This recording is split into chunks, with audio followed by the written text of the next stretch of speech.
জলপাইগুড়ি শহরে 101টি কলস মাথায় নিয়ে মহিলাদের শোভাযাত্রা। ছট পুজোকে কেন্দ্র করে কামারপাড়া ছট পুজো কমিটির তরফ থেকে বর্ণাঢ্য শোভাযাত্রা আয়োজন করা হলো। প্রতি বছরের ন্যায় এই বছরও কামারপাড়া ছট পুজো কমিটি শোভাযাত্রার আয়োজন করেছিল ছট পুজোকে কেন্দ্র করে। মহিলা পুরুষ সকলেই এই শোভাযাত্রায় অংশগ্রহণ করেন।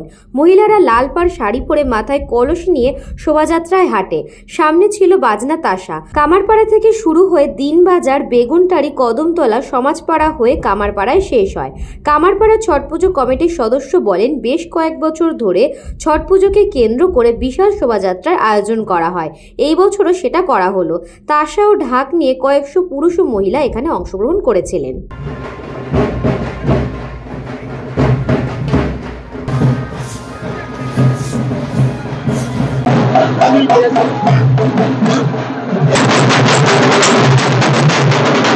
আজকে আমাদের কলেজ যাত্রা দিয়ে আমাদের ছাত্রীরা যাত্রা শুরু। আজকে কলেজ যাত্রা 101 জন মহিলা কলেজ দিয়ে আমাদের কলেজ যাত্রা প্রতিযোগিতা শুরু করেছে। 25 তারিখ আজকে থেকে আজকে লাউবাদ, আর 26 তারিখে খড়না, 27 তারিখে আমাদের সন্দেহার, আর 28 তারিখে সুবার। কামারপাড়া ছট পূজা কমিটি 1 নম্বর মানে তিস্তার 1 নম্বর স্পটে আমরা হলো ছট পূজার উৎসব সেটা ওখানে করছি।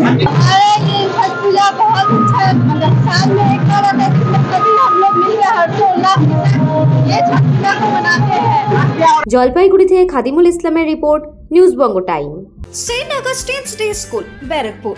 Success for every child. Admission open 2026 to 2027. Contact number 900793 4555.